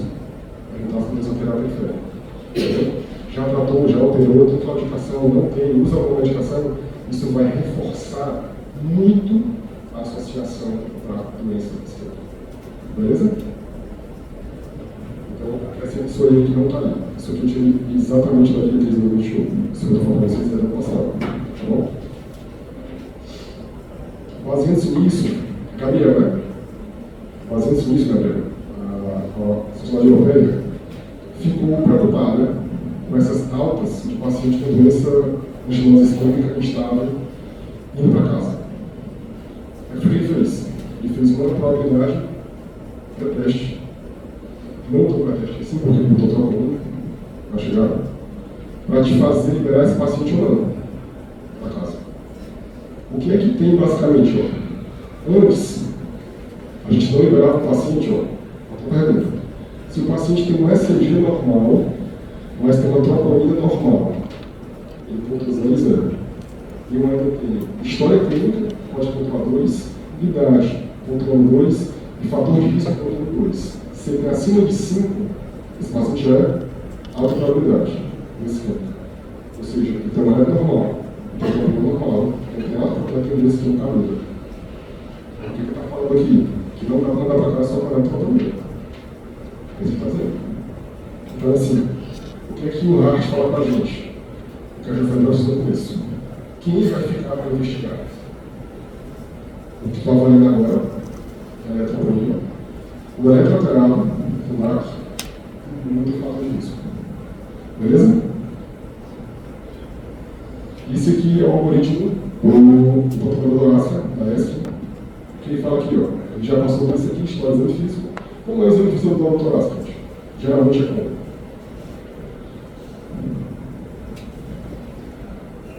Geralmente é normal. Exame físico da torácica isquêmica. Uma cardiologia, cardiopatia isquêmica. Vamos por favor com você, Paulo. Porque tem dois marcadores de prognóstico que é utilizado nesse esquema, um deles é o KIP, você conhece? Que geralmente o paciente pode ter associação ou não com epidemiologia pulmão e choque cardiológico. Que se ele tiver epidemiologia pulmão associada a essa isquêmica, ou choque associado a essa isquêmica, a mortalidade dele é o quê? É elevadíssima. É elevadíssima. Essas duas alterações podem levar o paciente a ter alterações no exame físico, na tua avaliação. Mas, percentualmente, quantos pacientes com doença isquêmica aguda oclusiva vão evoluir com choque cardiológico? Isso é um cara com infarto oclusivo. Oclusivo. Vamos supor, por supra. Olha, 42 pensa. Quantos por cento evoluem com choque cardiológico? 10%. 10%. É a minoria. Ou seja, isso não vai te fazer excluir choque. Então, o exame físico no choque, o exame físico da doença isquêmica, ele não é exclusivo. Ele não vai excluir nada. Beleza? Ele só vai reforçar o quê? Gravidade. O que é que o exame físico na doença isquêmica faz? Ele te faz te deixar mais preocupado. Ele não te deixa mais tranquilo. O exame físico da doença isquêmica, ele só vai aumentar o seu grau de prognóstico na avaliação da isquêmica. Não vai te ajudar a excluir. Tudo bem? Então vamos lá. Partindo desse história de exame físico, a gente tem o quê? Nosso eletro de 10 minutos. Beleza? Isso aqui é do europeu. O que é importantíssimo para a gente? Identificar para que esse eletro de 10 minutos. Vocês acham que ele foi feito para quê? Foi desenhado para quê? Para tu avaliar se o paciente tem um voo Parkinson-like, está chegada. Para quê? O papel dele aqui, dá uma dica, é o mesmo papel do paciente que chega com desfocão agudo do TSC de crânio sem contraste. Para que esse de crânio sem contraste? Para imaginar uma neoplasia, para pensar em uma doença raríssima. É isso. É para quê? Porque isso, cabeça que é minha, não é no. Não, porque fazer o quê? Tu não acha que pode ser isquêmico? A terapia metabolizável? Tu quer escolher o quê? Sangramento. Então, AVC, você pede agudamente no AVC, ela é para primordialmente excluir sangramento. Muitas vezes o paciente vai chegar com doença isquêmica e neurológica, tu vai fazer a TCA como? Bastante normal. Então, você vai ter que pedir uma nova TC com 24 horas. É isso? Para vir realmente verificar a área que você suspeitou isquemia. É isso? Pronto. Então, a primeira que você pede é para fazer o quê? Excluir uma catástrofe. Excluir uma catástrofe. Como causa de desfocal. Para que tu pega esse eletro aqui? Tu quer excluir uma catástrofe. Uma catástrofe. Qual é a catástrofe da síndrome coronariana aguda? Da doença isquêmica aguda. Qual é a catástrofe? Um infarto com supra de segmento ST. Como chama aqui? Um infarto com supra com elevação de segmento ST. Não se estende. Se ele tem um infarto com supra, a aula de vocês, se não coronariana com supra, segmento ST. O meu papel aqui é trazer algo novo para vocês. Todo paciente,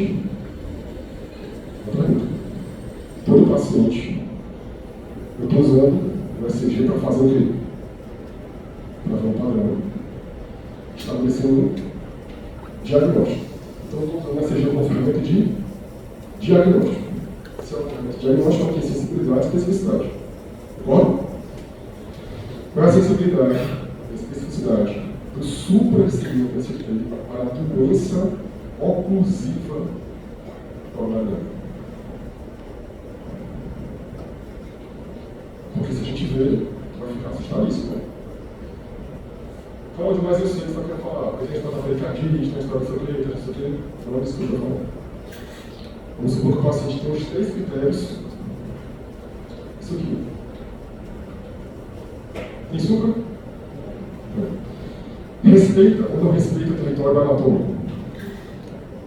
Respeita o território anatômico. Esse paciente tem uma clínica de doutorácio. Isso reforça nesse esquema ou não? Reforça. Então, em clínica, tem esse eletro e respeita o território anatômico. Eletrocardiograficamente, ele tem critérios de supra, em V1, V2, porque ele sabe que o tamanho do supra varia de acordo com a localização do paciente está. Todos são iguais, exceto V2 e V3, né? Que o critério é maior. Né?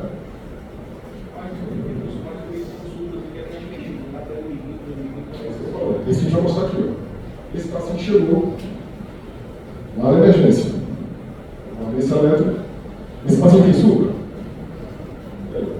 Ele tinha queixa de doença isquêmica. A probabilidade dele era baixa. O supra desse paciente tem menos de 40 anos. Se ele tem menos de 40 anos, isso aqui a gente chama de quê? Progressão precoce. Isso aqui não está associado a doença isquêmica, é um supra. Vamos lá. Para eu achar que é o supra, eu tenho que ter critérios clínicos. O cara tem que ter uma circunvalhando, clinicamente, até de 3 pontos. Tem que respeitar um território e tem que ter alteração lógica compatível. O padrão de respeitar um território arterial é esse. O supra segue esse padrão para avaliação territorial anatômica de artérias acometidas. Então, eu tenho que pensar nesse padrão. Segundo ponto, eletrocardiograficamente, num paciente menor do que 40 anos, que é o nosso caso lá, ele tem que ter um supra em V2 e V3 maior que 2,5. O paciente está no quanto? 2. Ele não preenche critério de supra da doença isquêmica. Então, todo supra da doença isquêmica? Não. Então, eu preciso saber minimamente como é que esse supra tem associação com a doença isquêmica ou não. Precisa. Quais são os critérios clínicos que eu tenho que ter com a doutorácia? Segundo, respeito reclamatório. Terceiro, preenche critério de supra, eletrocardiograficamente. Em ver qualquer derivação acima de 1, porém, se for homem, menor 40 anos acima de 2,5. Beleza? Mulher vai ser 1,5. Vai ser 1,5, vocês vão ver que na prática vai ser difícil diferenciar. Mas para o homem, cara, muito louco, né? 2,5. Beleza? Então, ficar atento a esse padrão. Olha o que eu botei aqui. Essa observação é bastante importante, já que é raro observarmos, não é raro, nesta derivação do supra desse discreto em pacientes ambulatoriais assintomáticos. Beleza? Vamos lá. Outro padrão é o padrão do supra. Como é que é a curva do supra do paciente? O supra da doença isquêmica, ele é com cavidade para baixo. Né? O supra da doença pericárdica, geralmente, para cima. Beleza? Então, formar a outra vai te ajudar. Beleza? Mas, nosso paciente enfiou uma alta evolução. Sabe por quê? Por esse não supra, esse paciente, se for realmente uma oclusão arterial, esse paciente, apesar de evoluir um pouco para choque, esse paciente tem uma mobilidade aumentada. Então, esse paciente precisa ser triado corretamente. Beleza? Então, qual é o passo zero da avaliação torácica? Como é que esse cara chegou, né? Ele chegou andando, esse paciente, ou ele chegou grave, rebaixado, sonolento. Tu concorda que isso vai mudar drasticamente a avaliação torácica? Porque, para tu estratificar, precisa de quê? História. Se esse cara vier sem acompanhante ou são muito emocional desse tipo, não vai ter história. Vai ter eletro, suspensão clínica e avaliação inicial de todo mundo. Beleza? Então, teu paciente chegou, o passo zero é, se o paciente se move, já viu essa frase, né? Se ele se move, ele ganha o quê? Se ele não se move, ele ganha o quê? Aí, fortalecer a triagem efetiva. Ou seja, o paciente que está com critérios de gravidade ser criado completamente para a saúde dele. Enquanto aquele paciente pode efetivamente esperar ficar no laboratorial com vocês, esperando o atendimento inicial. Beleza? Tranquilo? Tranquilo? Pronto. Nosso paciente tem supra. Tem história clínica. Tem critério. Ele é uma doença oclusiva. Beleza? Estamos indo ao contrário agora. A gente está falando inicialmente de sensibilidade, não é isso? Vamos falar agora de especificidade. Nosso paciente tem uma doença oclusiva, grave, que se beneficia de abrir. Quando eu falo oclusivo, automaticamente vem o que na tua cabeça? Cate. Automaticamente. Então, se esse paciente, é importante saber se tem doença oclusiva ou não. Tempo vai determinar isso. Porque não dá 120 minutos. Se está em outro local, se é doença oclusiva, ele tem que abrir. Ou tu vai ter 120 minutos, ou ele vai estar no CAT 120 minutos, ou tu vai ter que fazer o quê? Então, último. Então, você vai mudar o tratamento dele. Saber precocemente se é oclusivo ou não. Aí vamos lá. O paciente com doença oclusiva pequena é precocemente. O que é que esse estudo de 2020 mostrou para a gente? 2020 mostrou para a gente. É o que mostrou. Mostrou o quê? Quantos pacientes com doença arterial oclusiva no CAT não tinham superacidimento externo? Não tinham. Quantos? 20% dos pacientes com doença oclusiva no CAT não tinham superacidimento externo. Como é que a gente classifica a doença oclusiva, gente? Na prioridade da área e pelo protocolo? A gente chama o infarto oclusivo de infarto com superacidimento externo. Ou seja, a gente classifica a nossa doença oclusiva de acordo com a letra. Então, um estudo aqui mostra que 20% dos caras oprimidos não têm supra. Isso é um impacto imenso ou não no nosso dia a dia. Imenso. Imenso. Então, o que é que eu vou mostrar para vocês aqui? Eu não vou cobrar nada disso aqui, nessa parte aqui para frente, mas vocês saibam de 3 padrões de eletro que são associados com doença oclusiva coronária. Oclusiva. Eu estou falando de infarto sem supra, não, gente. Estou falando de doença suboclusiva, não. Estou falando de cárie com a artéria fechada. Beleza? E não tem supra. Tranquilo? Esse aqui, quem gosta de cardio, quem quiser acompanhar no livro da cardio ali, o blog dos irmãos Smith, eles são eletrocardiografistas, cardiologistas, já ouviram falar do critério de Carposa, né? De BRE novo, um paciente com uma doença oclusiva. Inclusive, é uma causa, né? O BRE novo é uma doença oclusiva coronariana e não é supra. Né? O BRE novo, a gente procura sempre, né? Está na diretriz. Procurar bloqueio de ramo esquerdo novo.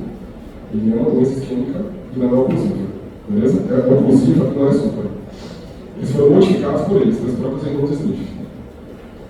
E hoje em dia o que se discute na doença coronariana, na ambulância, é justamente isso. A diferença entre infarto com supra e infarto miocárdico oclusivo. Esses são os sinônimos? Não, não são mais.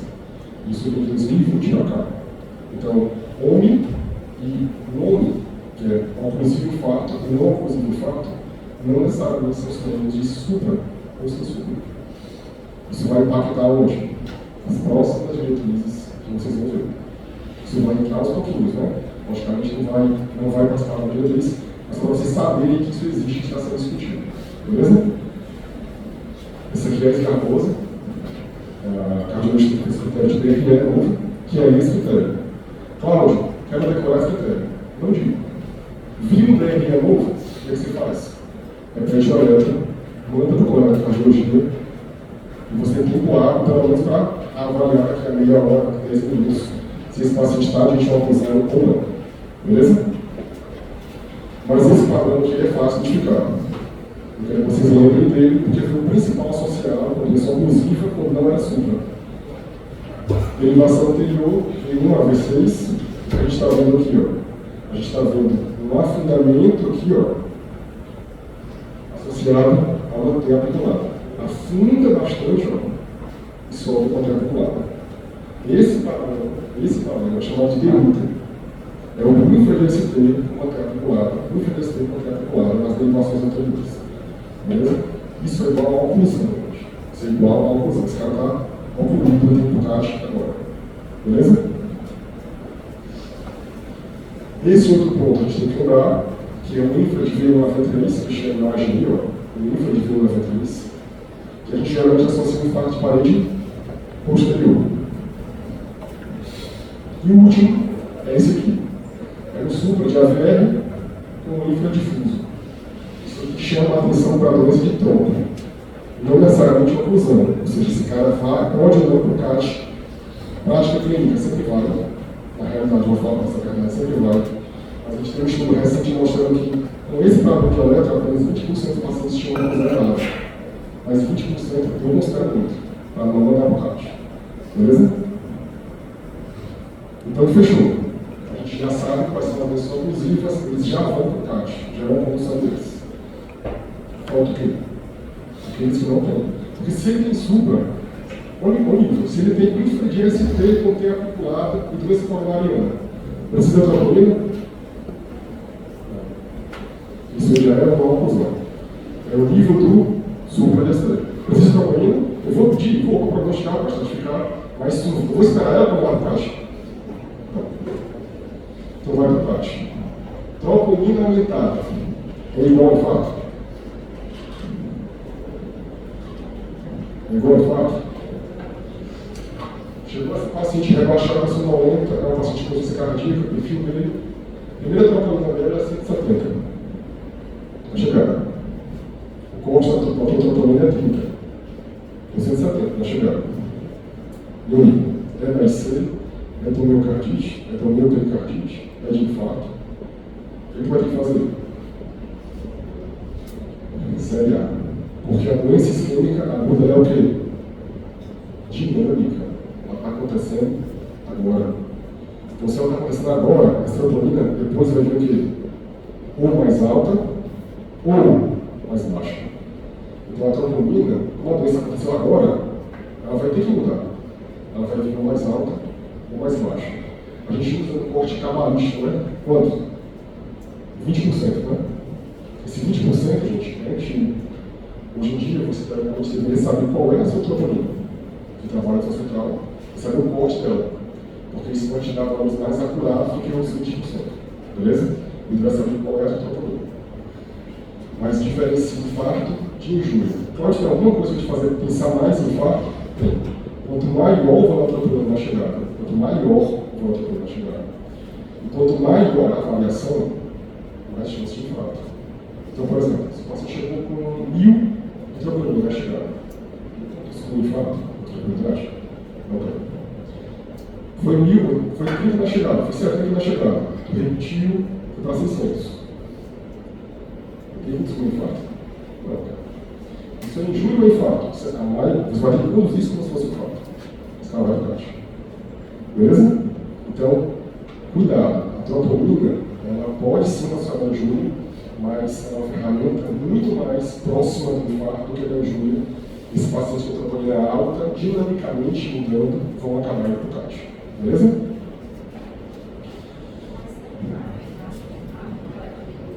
Como eu falei, aumentar ou diminuir. Qual é o contexto de diminuir? Eu deixo assim, você infartou, sendo que tu pegou ela que mais distante do infarto dela. Então ela já está aqui, o músculo já morreu. Então não tem mais nem músculo para fazer troponina. Então essa troponina começou a quê? Baixar. Então, eu vou pegar a troponina subindo ou descendo? Depende. Então pode pegar a troponina normal. Concorda? Eu posso pegar a troponina no infarto, com probabilidade. Tem supra, às vezes, a troponina vem 10. Por quê? Porque não deu tempo de subir.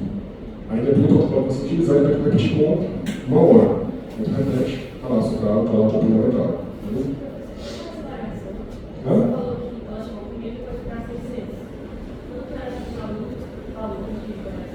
Antigamente a gente considerava 20%. Hoje o mais importante é você conhecer a sua troponina. Porque tem troponinas que têm escalas específicas de como diferentes. Entendeu? Mas o mais importante, se você não conhece qual é a sua, você vai conduzir com o quê?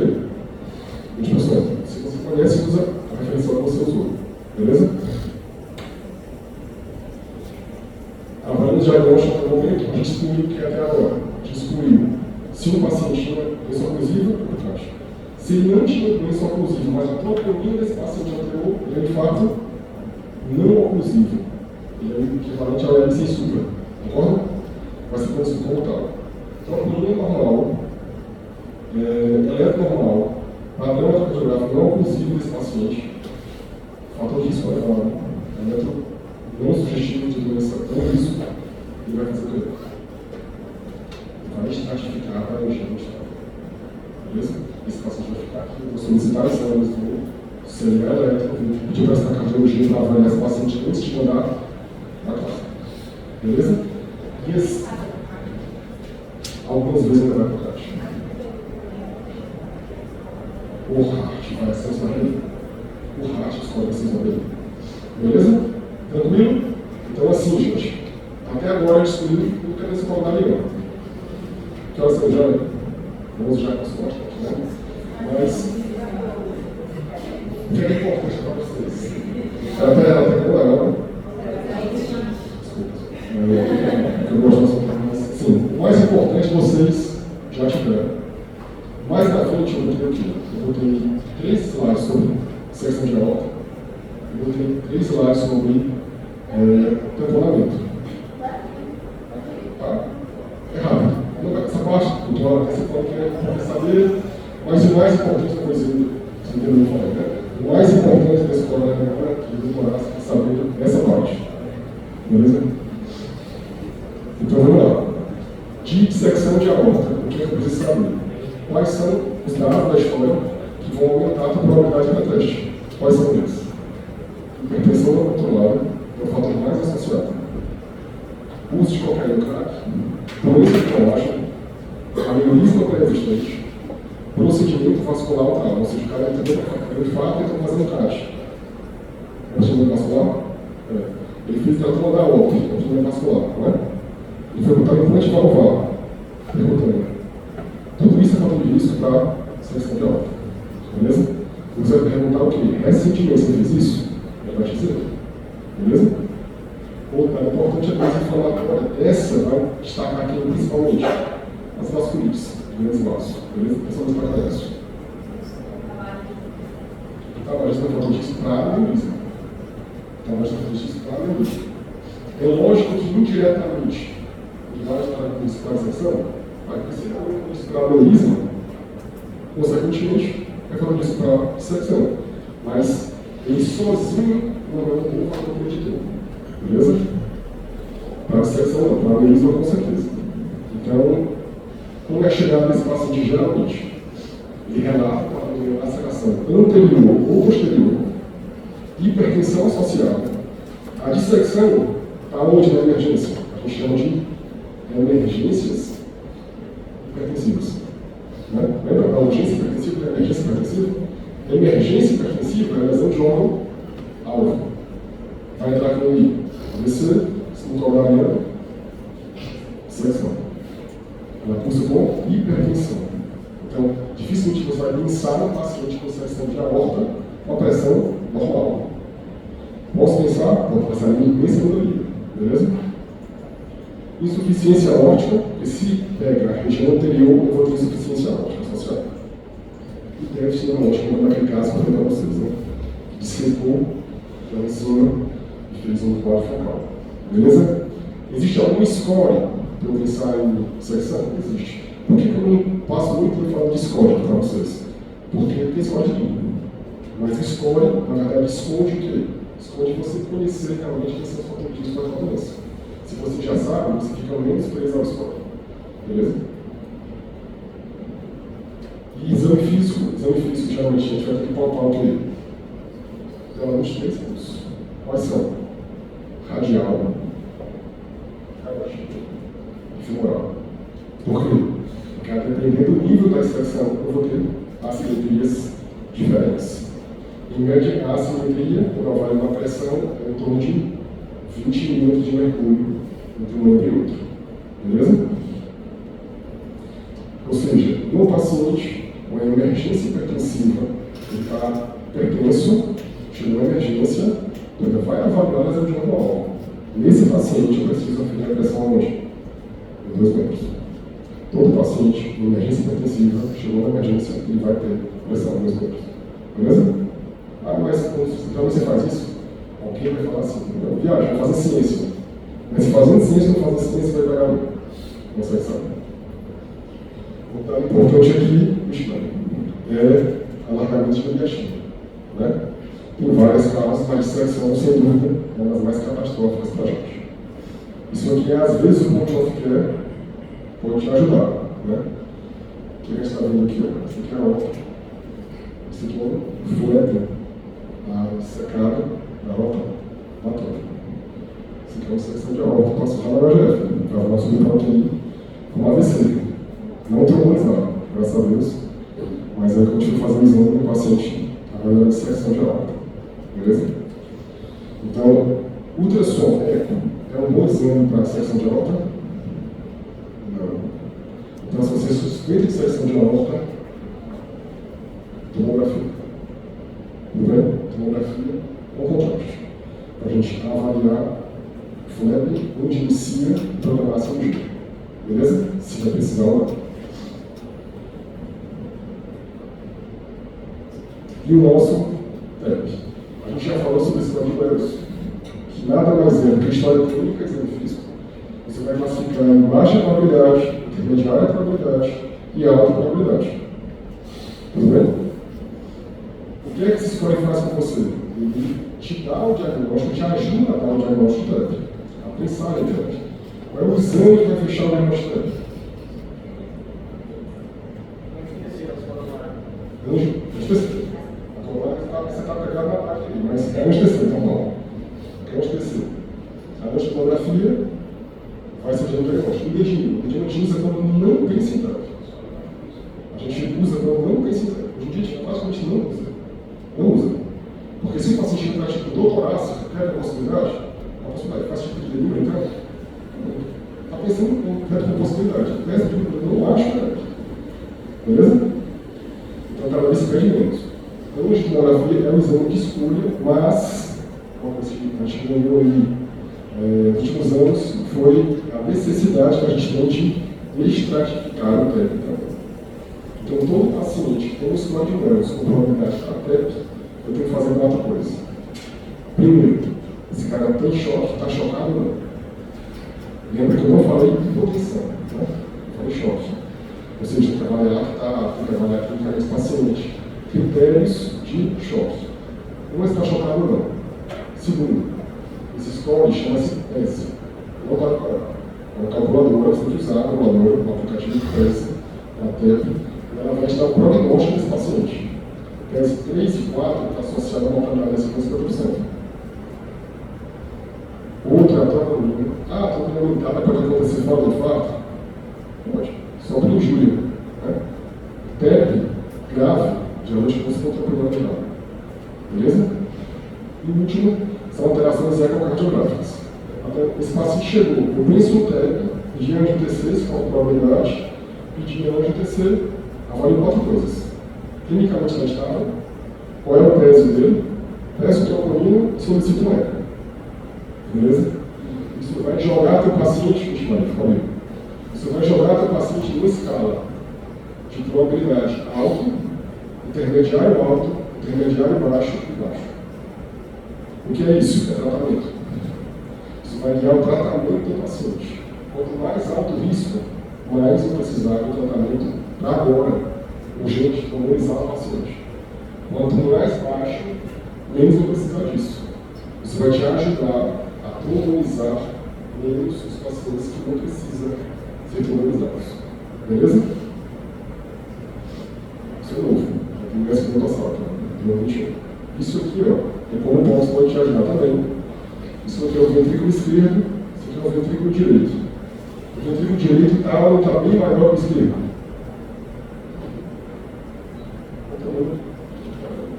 O tamanho do direito é o tamanho do esquerdo. O VD está muito maior do que o VD. Ele empurra o VD. O VD empurrando o VD. O VD não consegue abrir, para expulsar o sangue, porque a pressão está muito alta. Isso aqui é uma marcadora do cardiográfico aqui. Beleza? Dentro do contexto clínico apropriado.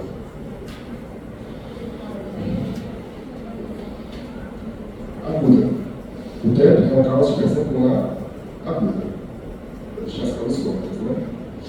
Caso clínico, os nossos pacientes não sabiam.